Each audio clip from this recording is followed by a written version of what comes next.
to Welcome to Jackie's Literary Corner. I am Jackie, and here I am doing another update. I know it hasn't been that long since my last one, but I thought I would do another one. And also, I did go to the bookstore that's within 15 minutes walk from me. So I went there today, and I do have some other books I gotta show you from my last visit, which, yeah, it wasn't that long since my last visit there.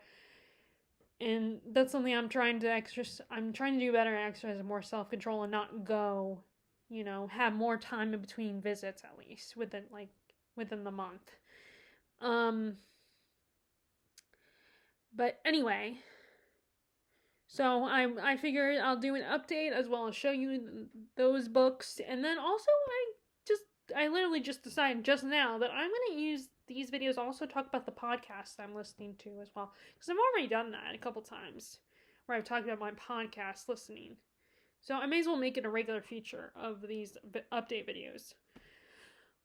If I remember that, is because sometimes I'm saying I'm gonna make this in regular feature and then I forget to do it. But anyway, I've been listening to the reading ones, all the ones that talk about all the ones that are like I tried to listen to all the ones that are about their reading resolutions and doing their superlatives of the books that they read and all that. I tried to catch up on listening to all those. But some of them I have listened to their other episodes, like their episodes. Reading Glasses did one of their reading challenges, because they do a challenge thing every year, kind of like the Pop Sugar Challenge. Or I'm sure there's other places that do those reading challenges where they are like, read a book that has this on the cover, or read a book that's from this country, or something like that. And one of their challenges was browse the library. So I was listening to that episode where they talked about that. Again, I know I haven't been to the library in a while. The good news is there's been an update that they have the site. There's even a sign declaring where the site is going to be, where they're going to build the new version of the library. But I still would like to go, like, make it a habit to visit the library more often and just find a way to, adjust to that feeling of anxiety I have when I'm like, oh, I have to prioritize this library book because I got to return it at some point, and not let it bother me that I don't finish the library book, and that, it's okay because I didn't spend the money. And, the thing is, I'm thinking I spent the money, so I'm going to keep it. And I can take my time with it. That's my logic, is that if I spent the money on it, I can take my time, and there's not a particular date I have to return it or renew it to return it at a later date, which I feel like a lot of people will tell me, well, you can renew it. That's why every time I talk about this, I'm like, I remind people that I am aware that I can renew it, but I still feel anxious about it. So I want to try to not feel anxious about it and just, be like, remind myself that there's no pressure. I didn't spend the money, and yes, I can renew it. And yeah, I don't get to keep it, and I don't get to take as much time. And I think one of the main solutions would probably be just to get like 2 at the most from the library. Borrow 2 at the most, so I won't feel as anxious about it, knowing that I have to return the books. Ideally 1, but sometimes because I'm not spending the money, I end up thinking I can get, as many books as I want. I mean, their limit is 15, I think. And the other excuse I always am thinking is my library is small. So like I said, there's been an update on where the new location will be, and I think it's supposed to be bigger.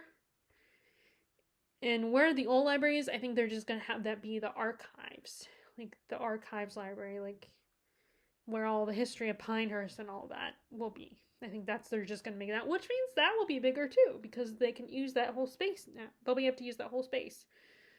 And the library will be closer to me. I mean, I'm still, either way, it's in walking distance, but it will be a little bit closer. But there will be some people that won't be close for them.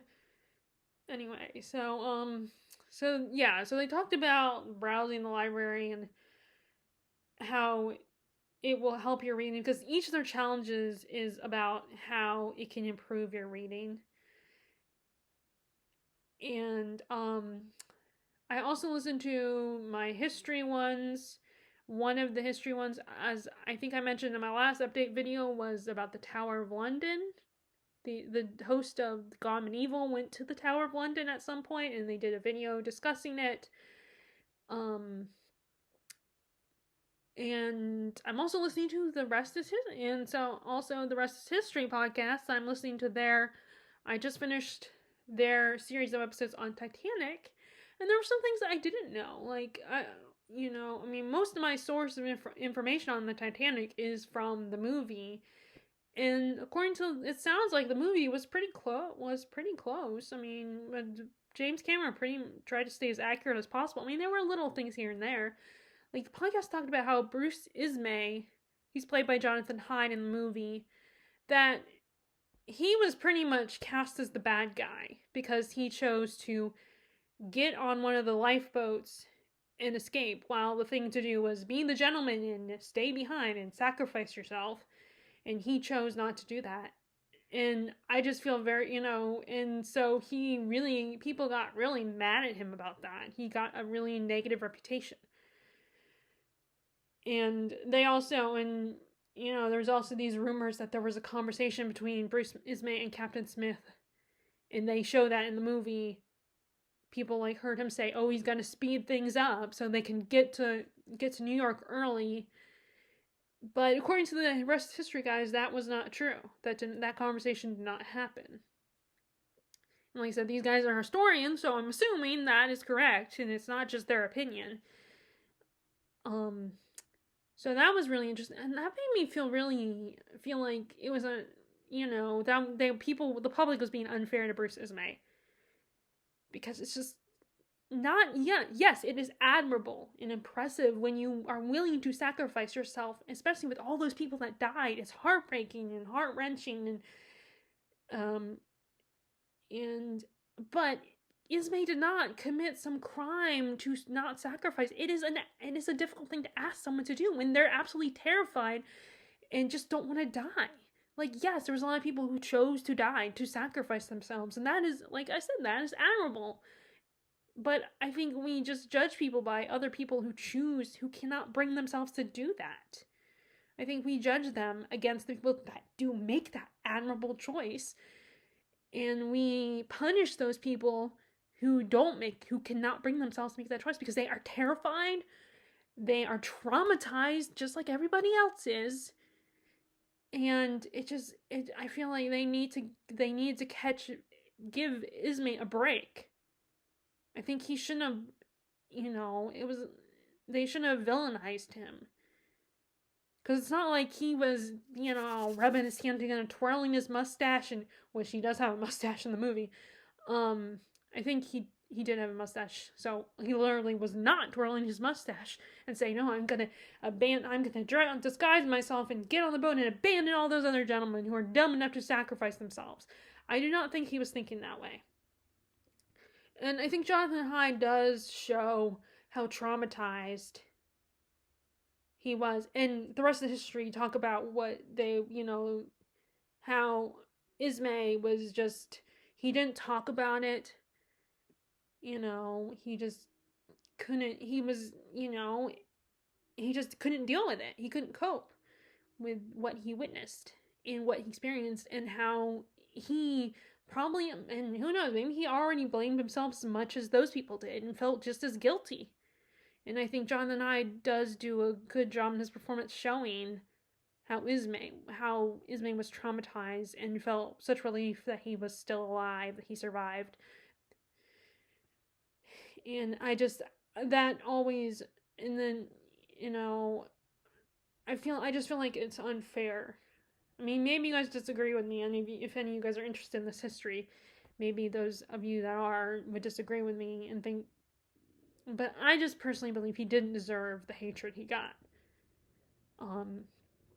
So yeah, and now when I finished that one, I started to listen to their series on Eva Peron, because I absolutely love the musical Evita. I I think it's the original cast recording soundtrack, and then I want to say I at some point bought the soundtrack for the movie, and I have it on CD, not on not on Laserdisc or whatever or anything. I still have all my CDs, and I still have a CD player. I don't know if they're working or not. It's working or not, but I still have all my CDs because what am I gonna do with them? I don't know if there's. I'm not a tech person, so I don't know if there's a way to transfer them into another source or whatever.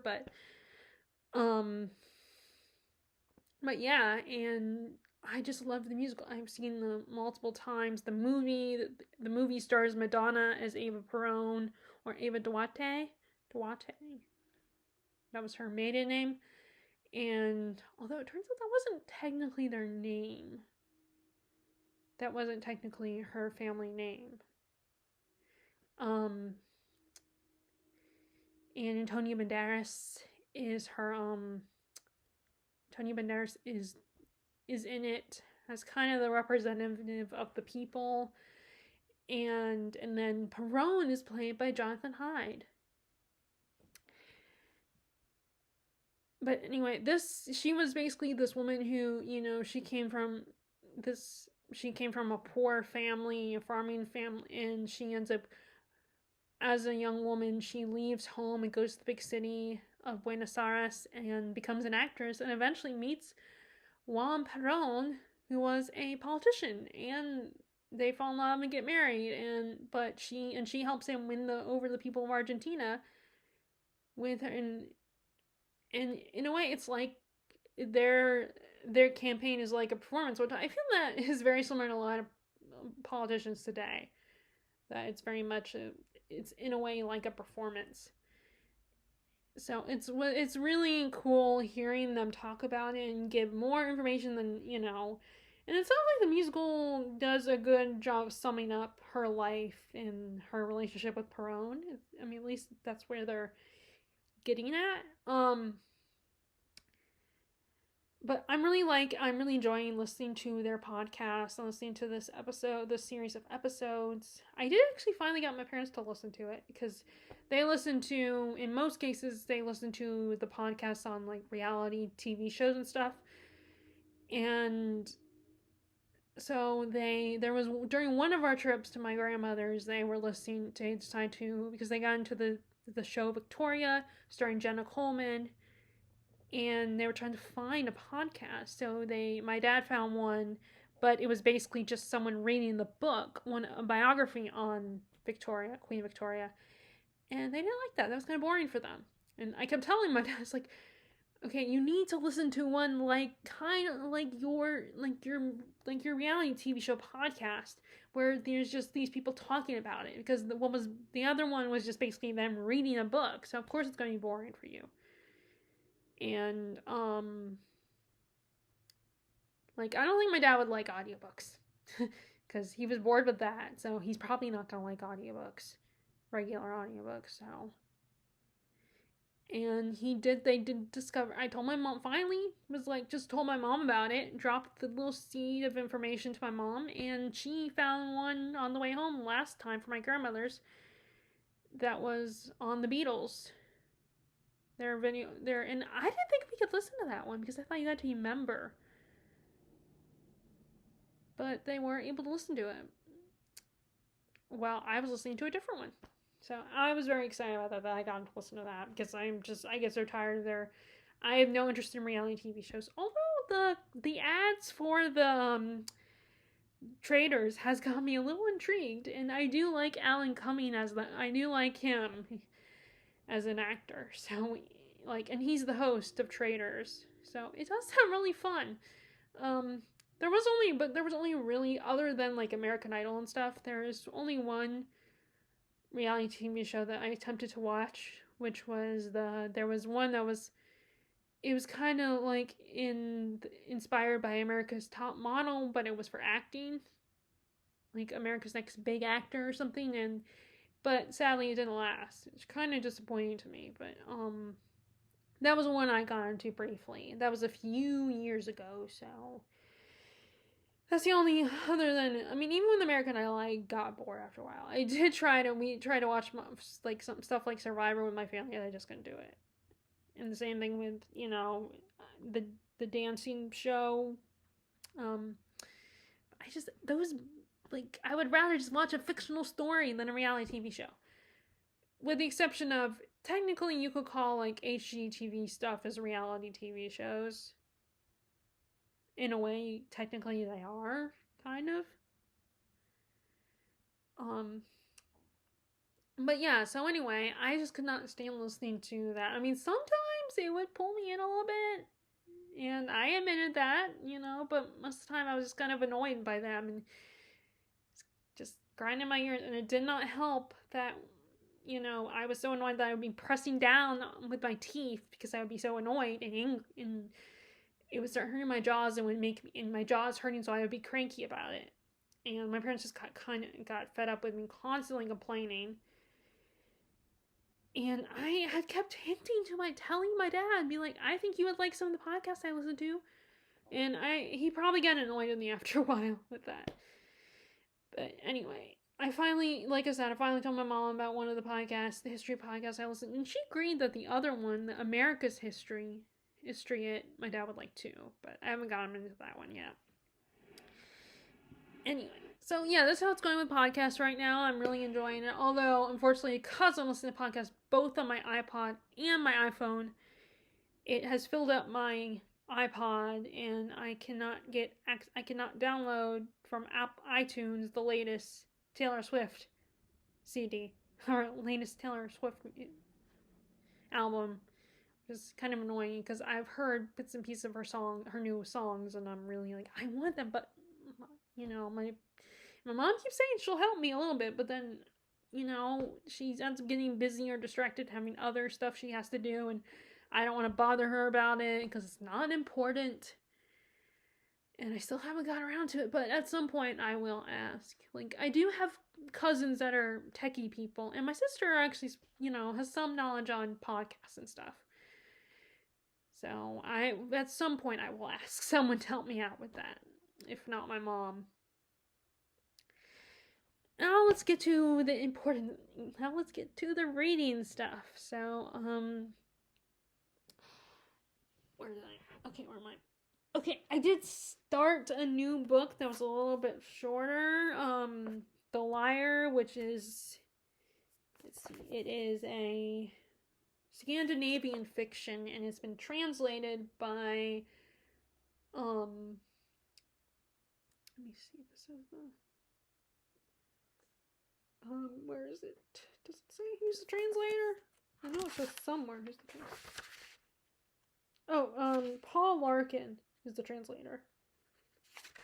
And I haven't gone very far. I only got to chapter 3, but it's basically about this guy, this professor or teacher. I don't know if he's a teacher of kids, like elementary school, or if he just, because you know how sometimes teachers will still call their students kids even if they're college age. At least I think so. Maybe not, but and he has one particular former student who he used to have I think they had a romantic tryst together, but she was also with someone else. And in the present day, she decided to break up with him. And our teacher, Johannes, is like, does not like that she's doing that. She's writing him basically a Dear John note. And he disapproves of that, but he's like, I won't say anything. But she knows he does disapprove. She's like, yeah, you don't like this. You don't agree with me, but I'm doing it. We're done. I'm breaking up with him. And according to the that description, I think there is another man involved, another young man. Okay, yeah. So the back description says she's engaged to the guy that's gone, that she's trying to break it off with. Okay, so yeah, according to this back description, another guy's gonna show up from the mainland, and because they live on an island, Sand Island, off the coast of Denmark. I'm looking at the description. And I'm only using the description because I've only read the first 3 chapters. And right now, our main character is telling us, is narrating to us, or to someone that he calls Nathan. He just gives him a name, Nathan, about what's going on. And he's talking, like, it's winter time, I think, in the story. That's why I thought it'd be a good time to read this now. And something happened, an accident where a kid got killed or something, I think. That's the impression I'm getting, that something like, so he's worried about that as well. I'm thinking back on that. But yeah, it's hard to really talk about this book because I've only read the first 3 chapters. But I do not know what's going on. I know what's going on. I mean, I have some idea. I'm getting an idea of what's going on, but I'm just slowly kind of figuring it out. And okay, so I am also reading. I have not read this yet today, but I'm reading Dan Jones's. And actually, I did see one of Dan Jones' books at the bookstore, but it was hardback, and I tried to stick to paperback. Because even a hardback, it still costs a little bit more than the paperbacks. The paperbacks are $4 there, and the hardbacks are $5. So, and paperbacks are something hard to read at times and take up more space, just a little bit more space. So, like I said, trying to stick to paperback. And I did see if they had on paperback, which is probably good because that they didn't. Because last time I got 4 books, and this time I was able to stick to 3 books. I was able to come up with reasons to not get the other 2 books, that, But we are, I'm not very far in this one, except, like, right now I'm at the point where, so we're still with the reign of Henry VI, who is still a little kid. He's like a toddler right now, and Parliament is kind of trying to guide him and, rule for him because he's a little kid. He can't rule because he's just a child. And which it's like, guys, stop acting like he's ruling, because that's what they do. They try to pass it off as, oh, it's really his rule. It's like, no, it's not.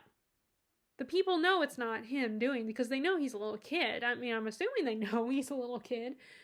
And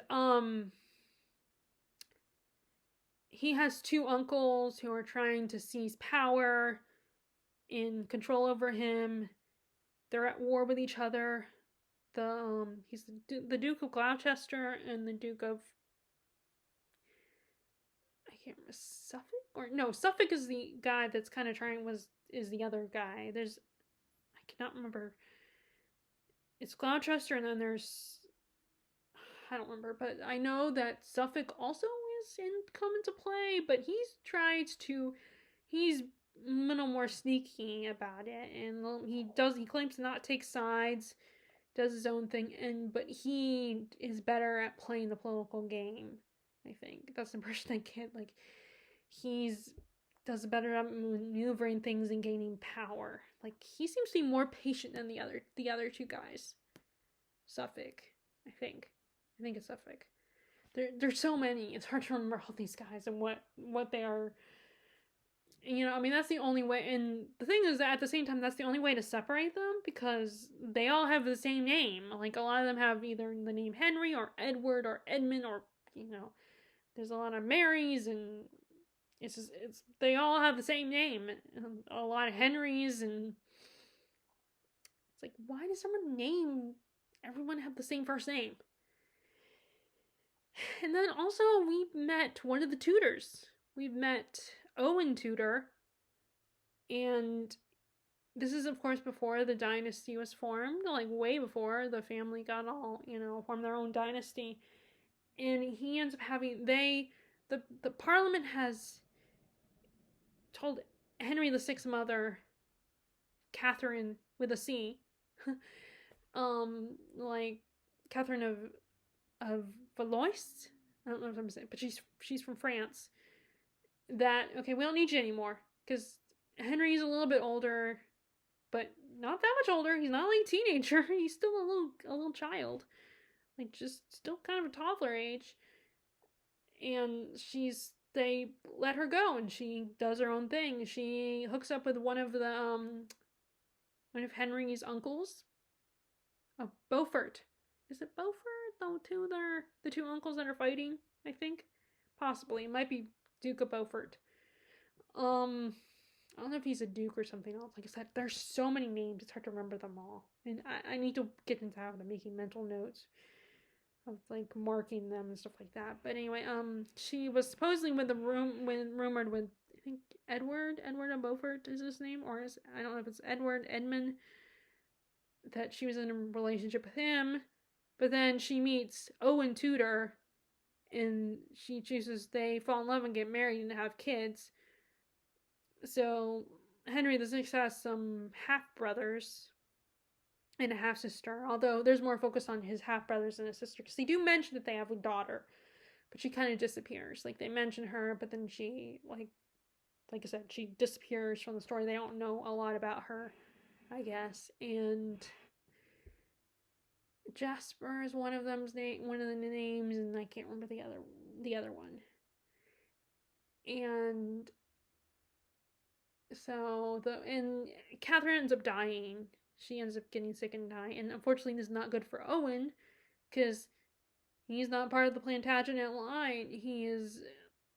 So he is hunted down, and because it's because he's Welsh. He's actually Welsh, which Wales was still under the thumb of England at the time, and the Welsh are seen as traitors, so he is on the run, and then he hides out in an abbey, and he's told by his friends, it's like, you shouldn't hide in the abbey, you're going to get even worse trouble if you hide out in the abbey. But he does hide there, and eventually he walks out, and, they condemn him, and their kids are, I guess, taken in by the royal household. So that's where we are right now in the book. In this, in the family tree. And it's very, it's really interesting, but it's a lot of information. I mean, it's easier to read than some. Dan Jones has an easy writing style that's easy to follow and read, but to remember afterwards it's still a lot.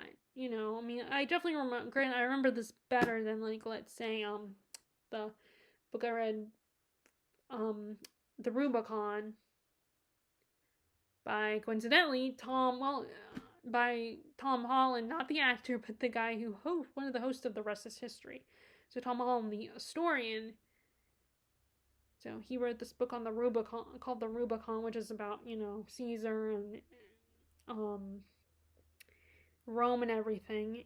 And I tried to read that, but that was very dense and a lot of information that I had trouble following. So, it seems like I have an easier time with politics, following political stories than war stories. But we will see. Because I might have some other historical war books, like American Revolution stuff. And then, okay. So, as far as Lord of the Rings goes, I finally got, so we got past the whole Merry and Pippin meeting Treebeard and talking to the Ents. And they're trying to decide if they will go to war, because they fear for their home, the Ents, because Saruman is they think he's up to something, they don't trust him. And Treebeard talked about how he would talk to Saruman. He would wander around, which I think there was a line about that in the movie. And how Saruman would walk around and listen to Treebeard and everything, but he didn't return the favor and talk to Treebeard, tell him things. And so that kind of pissed off Treebeard a little bit. Kind of hurt his feelings. And the Ents are very slow speaking. I mean, you get it, you see it in the way Treebeard talks. And Treebeard is the only, and I mean, we see the other Ents, but they don't have lines or anything in the movie. And, like, actually, Merry and Pippin, like, Treebeard, knowing that the hobbits are different from them and aren't used to this slow speech of theirs, their language, so he has one of the younger Ents, kind of babysit Merry and Pippin, keep them company while the Ents are talking, which will take days. like 3 days because they talk so slow, but their speech is so slow, and that it takes forever for them to explain things, and that meetings where they're just talking will take days, which I think that's really cool. I think it's so cool that Tolkien has so many different languages for each of his characters. I mean, he doesn't show all of them, but I'm sure he had them written down in a file somewhere. I am sure there was some document where he had all the languages composed and everything. And I like that. I know a lot of people complain about all the details, and like Terry, who, girl, I love you, but and I try really hard not to lose my patience. Because I mean, I don't know if she can tell because we just communicate through text, so she might not even be able to tell. But I have to try really hard not to get annoyed with her because I used to be intimidated by Lord of the Rings. It would make me a hypocrite to get mad, but I still can't help it because she's the only person I know right now, because I'm not close with my old friend Christina anymore, that loves Lord of the Rings as much as I do. I mean, I don't know if I could talk to Larissa about it. Maybe I could because I think she likes it too, to an extent, but Terry's the one who knows more about it, but I can't, I can talk to her about it because she hasn't read the books, though. I was very excited to hear that she's going to read it, because she's only seen the movie adaptations. And, and yeah, it comes from the angle of, I want to know more about the antagonist, which is Pennywise the Clown, it's been a while since I read it, but I don't think he's in there, the clown, in his clown form as much as she thinks he is.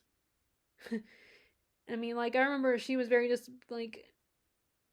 she's was disappointed by by the fact that it takes the form of a spider in the big final battle. But yeah, I mean, it's been a while, so maybe I'm wrong, but I don't remember Pennywise being in the book as much. Which is kind of funny how there will be, when adaptations, whether it's a TV show or movie, will latch onto the one aspect of the story that everyone really loves and thinks is really cool, they can really play with it.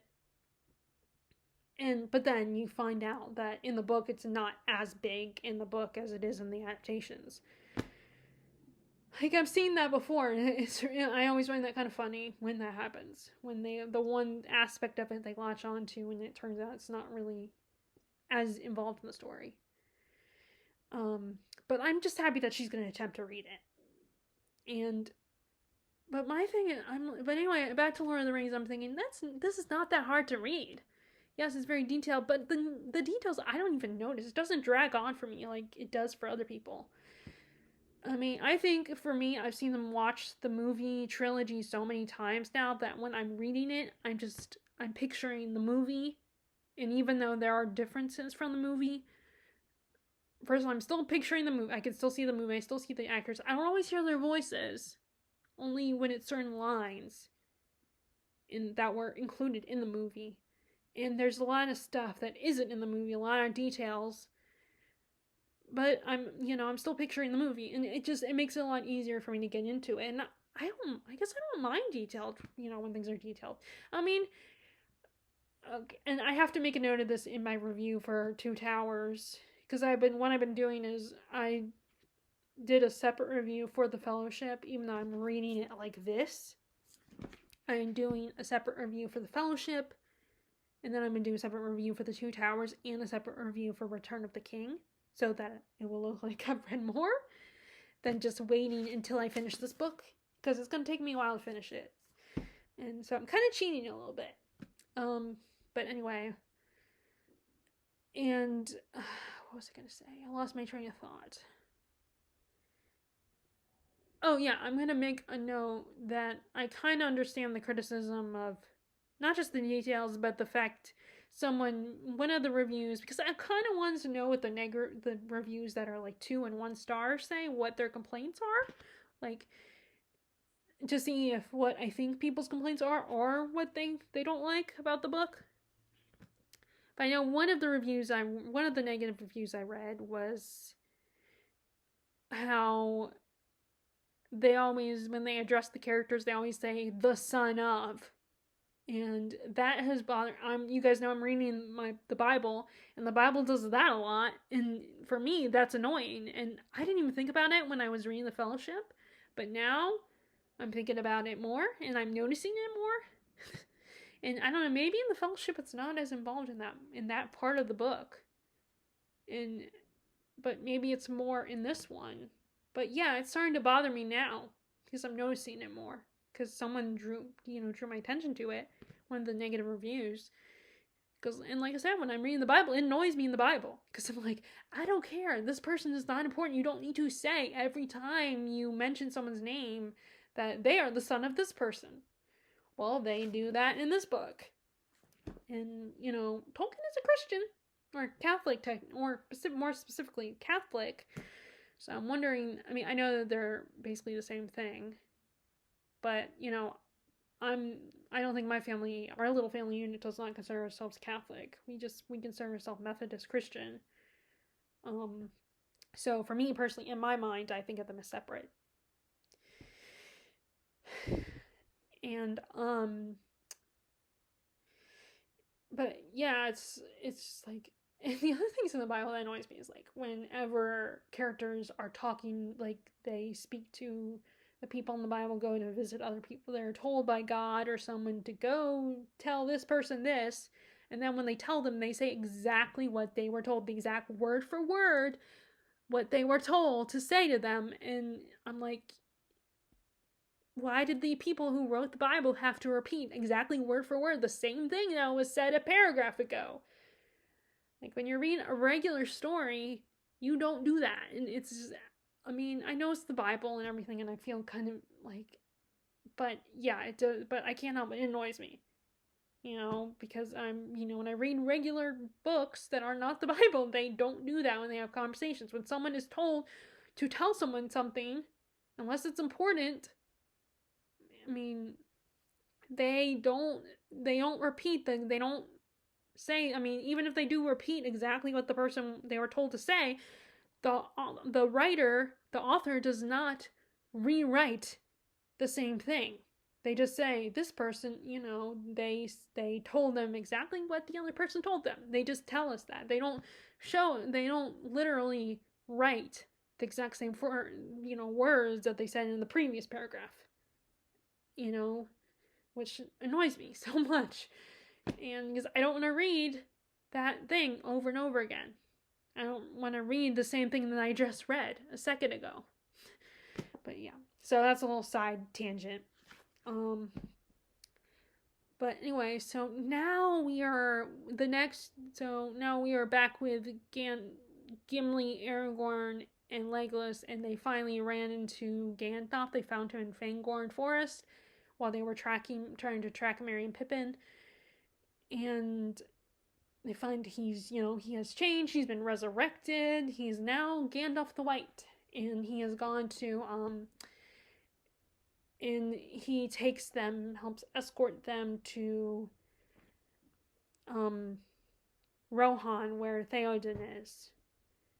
And the scene with Theoden when they first meet is actually just kind of different from the movie. The movie, it felt more dramatic and more intense. And because we saw him, it's the exact same thing, but they make it more dramatic. And Gandalf, we show the struggle between, we see that Theoden is been puppeteered by Saruman, and Gandalf has to use his staff to, his new staff to fight back and release Theoden from the Saruman's grip. And I feel like when I was reading it, it just happened. It just all of a sudden he was free, which I'm guessing, which is weird considering how detail oriented that Tolkien is. How descriptive he is. He does not describe Saruman possessing Theoden or puppeteering him, pulling his strings and stuff. So that was kind of interesting that they decided, I guess Peter Jackson, all those people, they knew what was going on. But if I'm reading this if I was reading this before I saw the movies, then I would be surprised by what happens in the movie. I would be kind of, confused.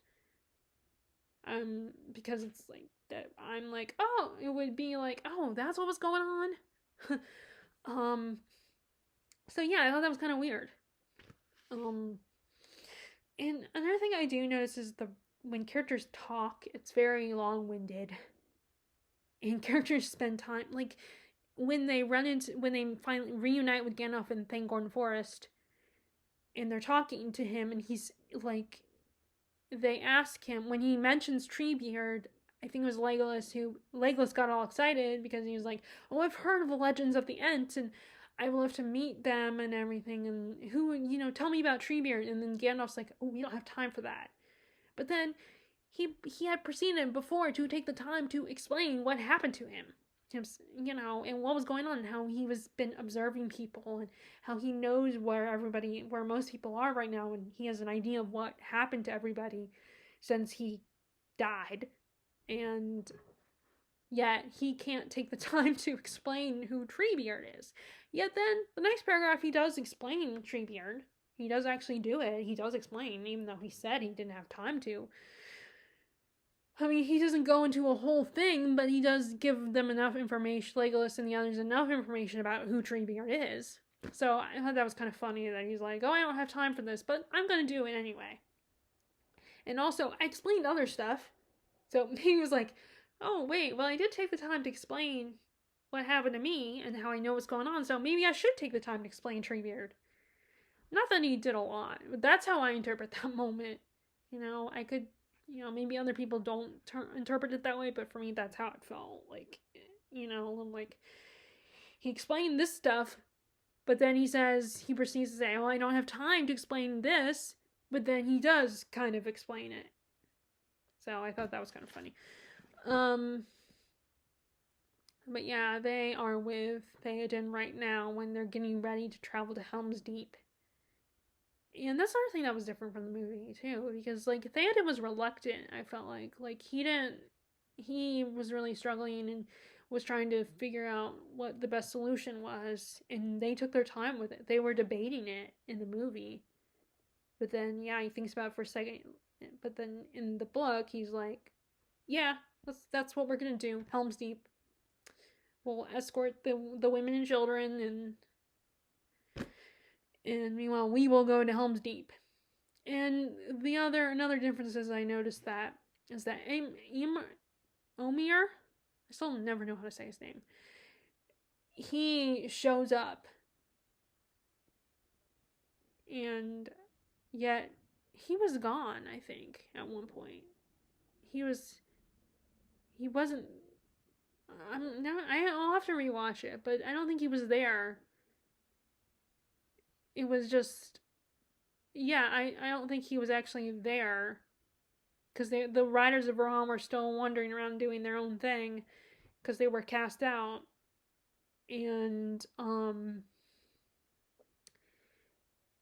Gandalf, realizing that they need reinforcement, tells Aragorn that wait for me and look for this sign, and like the light, the sun rising, and he shows up at the last minute with Eomer.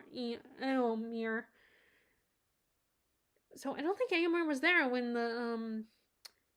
Theoden was released from Saruman's grip.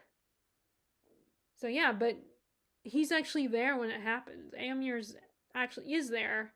He's just not in the throne room at the time. So, but he shows up for some reason. Like I guess he, came home and was told what was going on. So he comes into the room. So I thought that was so I wonder why they did that. Maybe because it was more dramatic. I guess. Because you got to make a movie very dramatic to get, to thrill people, excite people. Because then the whole moment when Gandalf shows up with Éomer is a very triumphant moment. Like, here comes the cavalry moment. And it was really, it's like, yay! Aemir and his men and Riders of Rohan come to save the day with Gandalf. So yeah, that. So I wonder if that scene was something that is made up for the movie. Then, I mean, although Gandalf just left, he just left to go somewhere. So like he comes and goes throughout the whole, throughout the, I've been told that he does that a lot. Which he did that a lot in The Hobbit, which So I guess he does it a lot in Lord of the Rings too, where he just comes and goes. So but he's obviously not going to get Éomer because Éomer is already here. Although was he in the Battle of Helm's Deep? I don't remember. I mean, like in the beginning, because now I'm questioning myself. I don't like I said. I don't think he was. I feel like he wasn't there until the last part. Because, like I said, there was that moment of triumph when they show up. So I'm just very confused about that part, about Éomer and that whole, how he comes. But either way, in the book, he's there. And they're going to war, and Gimli is riding on Éomer's horse with him, and Legolas has his own horse. And they're kind of the reluctant friend allies now because like Éomer was kind of insulting Galadriel a little bit, and which I love that. I like how Gimli feels so, he's kind of in love with Galadriel in a way, like in the book, and he's like, "How dare you talk about my beautiful lady like that?" And so Éomer's like, at this moment he's like, "I'm sorry, let's just forget it. I apologize. Let's call a truce. I won't say anything bad about her," and so they're now riding off together. So I thought that was his like infatuation with her is kind of cute, which I know he would not like me saying that's cute if he was real. So yeah, that's where I am. I'm in the middle of the Helm's Deep chapter. So which I know that it's coming up, the part when Aragorn gets, ends up falling off the cliff. And I didn't mark in there. I went to, right after I finished reading, right before I went to bed, I looked for the section in the appendices that was all about Aragorn and Éowyn. Or Arwen, not Éowyn. Éowyn is the... Which Éowyn and Aragorn have their little moment where she, where she develops her little crush. And it's it's very awkward because Aragorn knows that she's pretty. But he's like, "Oh, it can't be," and we're not supposed to know why. But of course, you see in the movie, you know why. And if you've already read the book before, you know why. But I did mark my page that the chapter where it talks about the appendices part, where it talks about who Aragorn's lady love, and his relationship with her. But yeah, I'm really enjoying reading this, and surprisingly, I'm almost on page 530. I'm breezing past. I mean, it's still taking me a long time, but I think it did help that I'm reading this.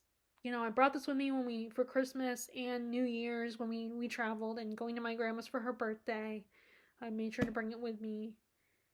And I'm reading it every night at 9 o'clock. I'm using 9 o'clock instead of watching videos or TV. I'm just taking that last hour to read a little bit. Although I do watch some videos right before I go to bed, which I probably shouldn't do that, but it gives me more reading time.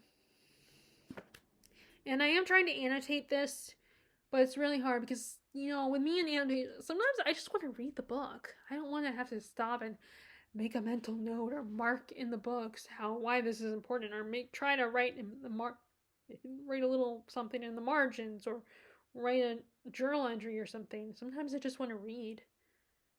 So I do try to dog ear. Yes, I dog ear my pages. I know in the past I've said I don't like dog earing because I like using bookmarks, but I'd be a liar if I said I didn't dog ear, at least to, because for like a page that I want to come back to later because I don't have a writing utensil, or like I'm, in a position where it'd be hard for me to write or underline. So yeah, that's where I am in this one. Okay, now after having this long update, let's show you the books I've recently got. Okay, so first, the books I purchased the other day, a few days ago. One of the books is a non-fiction book called Friends Divided, John Adams and Thomas Jefferson by Gordon S. Wood. So they were friends. And even though they had opposite beliefs. But there was eventually a point where their friendship fell apart because of their opposite beliefs. So I thought this would be really fun to read about because I find their friendship really intriguing. Like more intriguing than the rivalry between Thomas Jefferson and Hamilton. Because even though that's fun, I think it's more interesting when people are able to be friends, but then it gets to the point where their friendship gets tested when something, gets tested, something comes between them, and just seeing how they make this work. And just seeing how, if they would just communicate with each other and realize that they still respect and care about each other and miss each other. Like, you do get that a little bit in the book, John Adams by David McCullough. He talks about it, of course, because that's John Adams' biography, and he does touch on that, and they do eventually come back together. And he's very supportive, and I think Adams was supportive of Jefferson in his presidency, even though he didn't agree with him politically.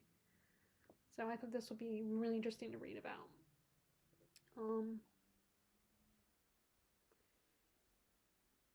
And of course this guy, it's a Pulitzer Prize winner. And of course this guy is a historian, which I'm guessing all people who write nonfiction, like historical nonfiction, are historians.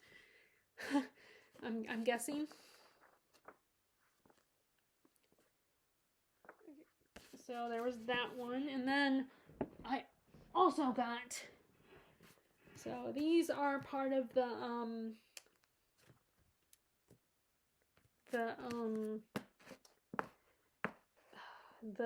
what is that series called? The Poldark series. This is books 11 and 12. I still don't have book 4, I think it is. Book 3 or 4. No, I think it's 4. Which I don't know how to say the name of that one. Waterlegan or something. Warlegan. I don't know how to say it. But that one, I did look for that one today when I went. But that one was still not there. But these are books 11 and 12 of the series. So I almost have the whole set of books from the whole series. Now, books 2 and 3 are not the same editions as these. They are the TV show tie-in editions. Well, one of them is, I think, book 3 is still this cover, but actually it's book 1 that's different. That's not the same.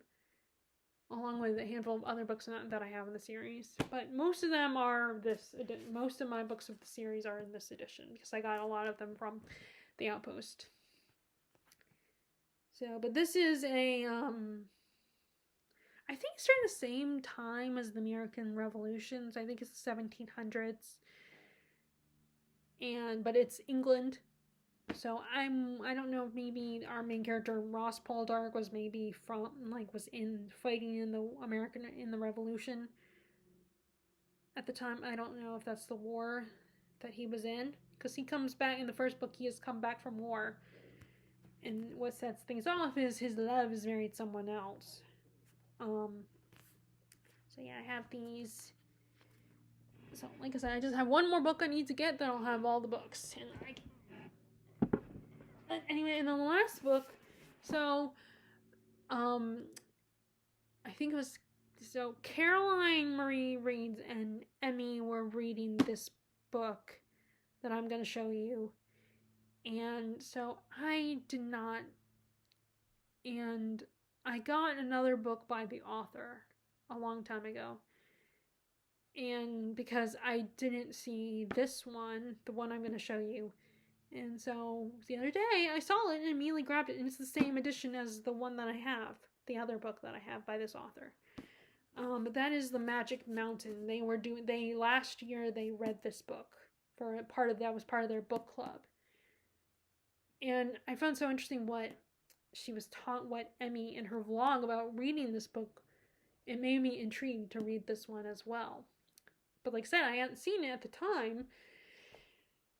But from what I know, this book is about a man that goes to a sanatorium,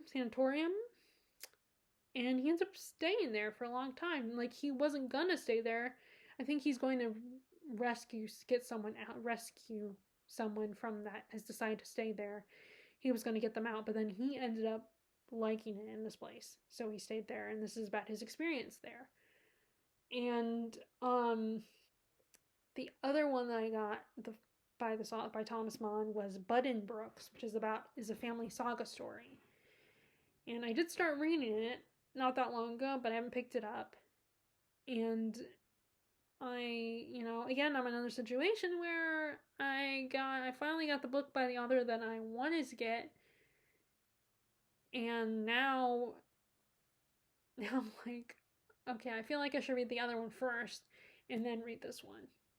And that's what happened with Dostoevsky, where I'm like, oh, I gotta read Brothers Karamazov first before I read any of the other books.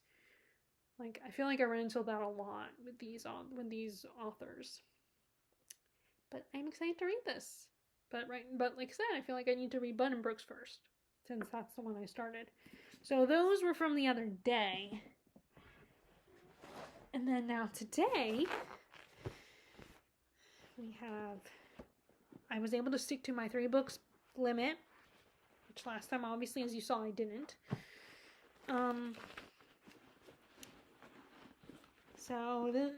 So first we have, I was very excited about this because this is on my thrift books wish list, which is a list that only I see that list.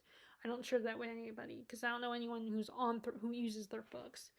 But I put this book on that list. So as soon as I saw it in the vault, because that's where they have their nonfiction that aren't the biographies. Biographies are in a separate section. There's the shelf where, against the wall where they used to keep the classes, they made that the biography shelf.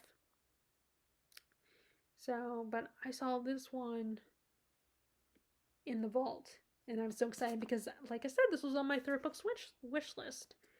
Because I was so excited. And this is actually written by Alison Ware,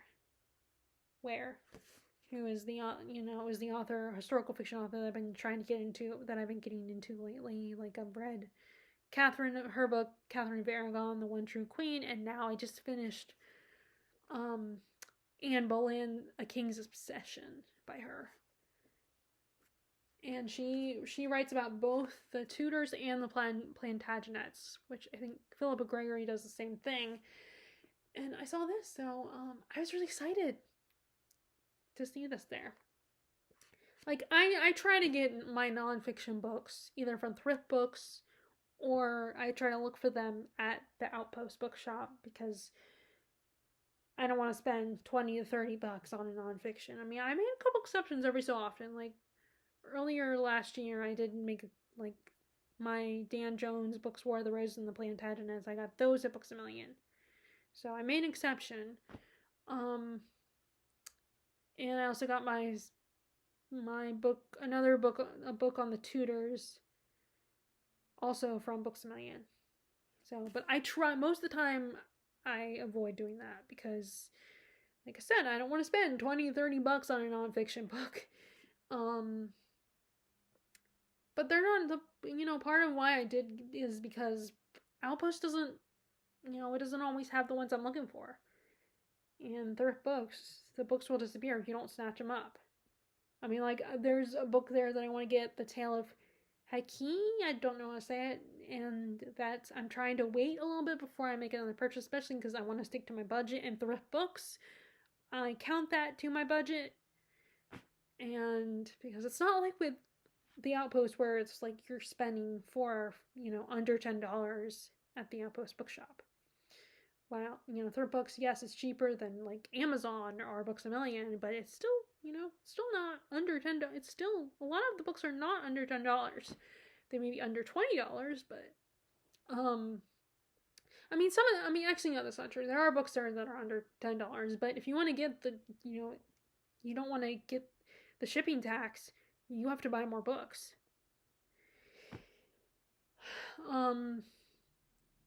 So but sometimes these books are not always there at the Outpost, so I have to rely on thrift books or just wait until Christmas or my birthday for people to buy me these books. So I was very excited to see this one. And now I can take it off my thrift books wish list. And like I said, that list is more just for me, so that I don't have to go searching. And it just keeps things organized, so I know which books I want to get. But this is Eleanor of Aquitaine. Who is she married to? Does it say in here? It doesn't say who she married, but to the king she married.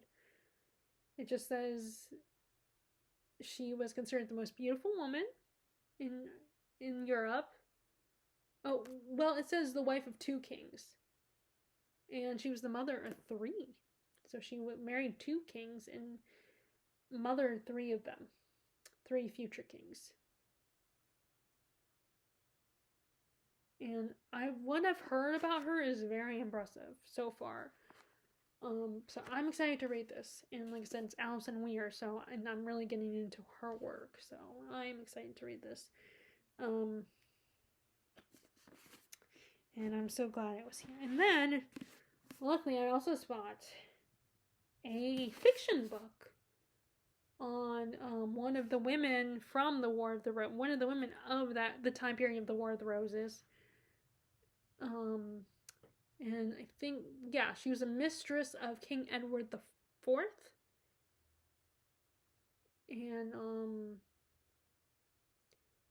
she, according to the bag of this, she finds safety with their son in Brugg. I don't know how to say that.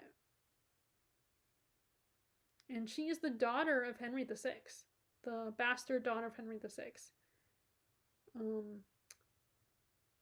So yeah, as soon as I saw that she was a woman of the Plantagenet era dynasty, or part of that era, I got excited now to buy it. So I'm excited to read this because I'm trying to read, because I have a lot of the Tudor books, and that's a very popular historical fiction to write about, the Tudor era. But I feel, it's easy to find those. So I'm excited to, finding more books on the Plantagenet that take place during the Plantagenet era. So I was like, immediately I was like, I had to buy those. And last, I'm very pleased about this. So I made the mistake of getting the cloth bound. And at the time, I was being stubborn about it because I really liked the look of the cloth bound books. Even though people like Caroline Marie Reeds had pointed out that, if you're reading through those a lot, then the covers will fade. And they're hardback books. You don't have to worry about the dust jacket, but they're still hardback and they're still heavy, and they're not easy to travel with because they're going to weigh a lot more than a paperback. And they're pretty, but they're just not as easy to read. Like, they're more books that you read at home. But I feel guilty because they're a little more pricey than paperbacks, obviously. And I spent the money and bought like a handful of them, and and I don't have the space to have multiple copies of books. But lately I've been making exceptions. And I've been putting, I showed you guys Bleak House. I got a paperback copy of Bleak House, so I took the cloth bound copy of Bleak House and put it aside, and that I have a box in my corner of books that, I want to save, but I don't want to keep on my bookshelf. Like my copies of Harry Potter, my original copies of Harry Potter are on that shelf, in that box.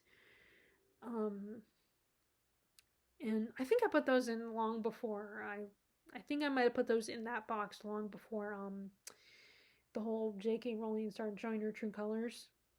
Or, I might have known that J.K. Rowling was not a great person, but it wasn't until her most recent antics and the recent things she said about transgender people that, it was before that I put them away. So why I put them away had nothing to do with that.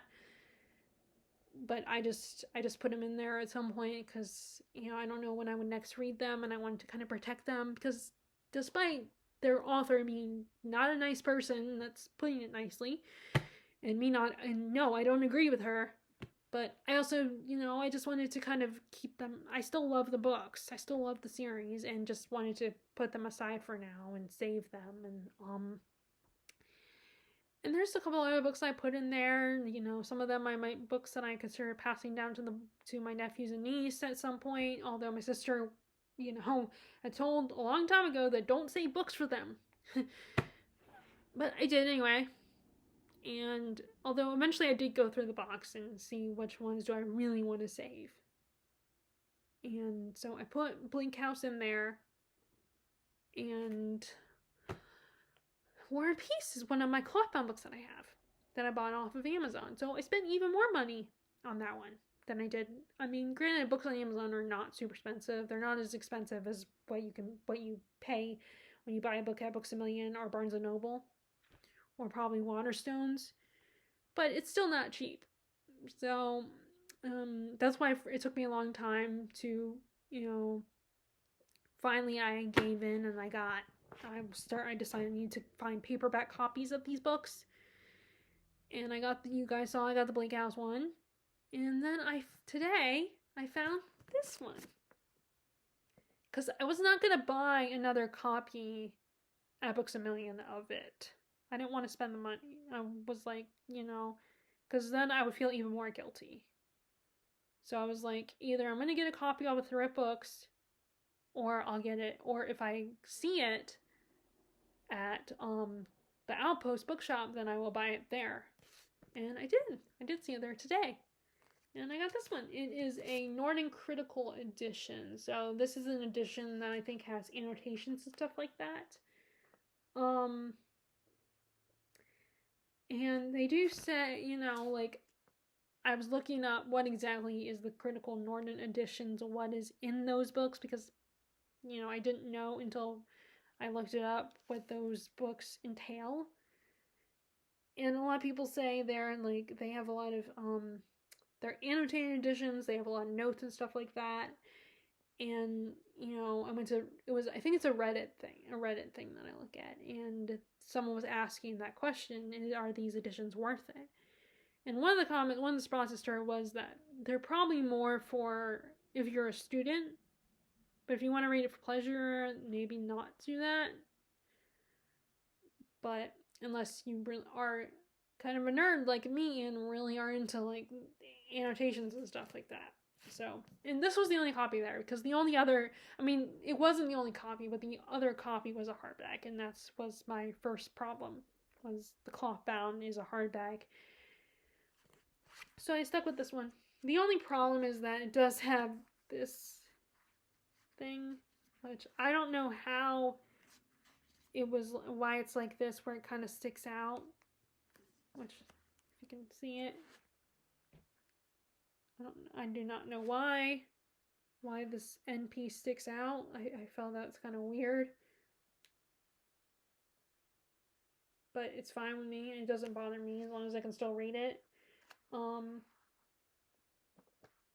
But yeah, I was so happy to have this, because I didn't want to I didn't want to spend $20 to $30, because I would feel guilty if I did that when I already spent money on a cloth-bound edition. But at least I don't have to feel as bad with this one, because if I had just bought this book, it would be $4.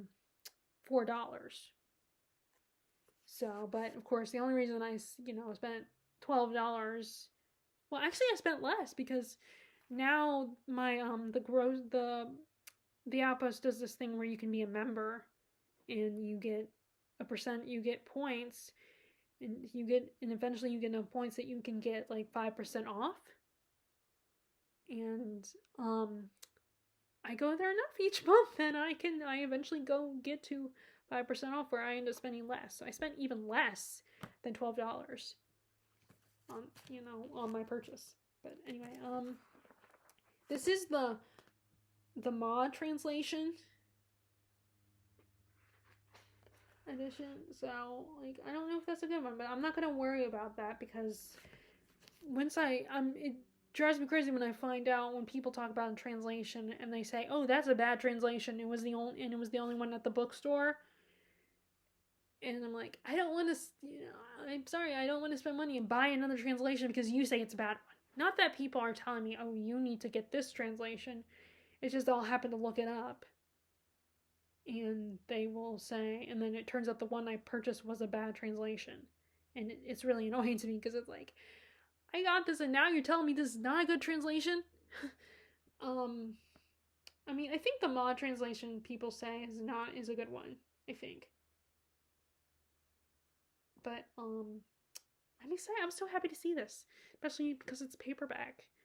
And originally like I said, the only other one was a hardback, so I'm excited about this. Okay, so those are my 3 books I got. So, okay. Alright, that is my longer. Okay, so that's all I got for you update wise. Sorry it was so long. You know me, I like to ramble a lot. And like I said, I wanted to, since I already did that anyway, I wanted to talk about the podcast. And I hope you guys didn't mind and still enjoyed my long rambly update. It's a little bit longer than last time because I had a little bit more to say. And I hope you are currently reading something good and enjoyable, or at least thought-provoking. And I will see you all later. All right, bye.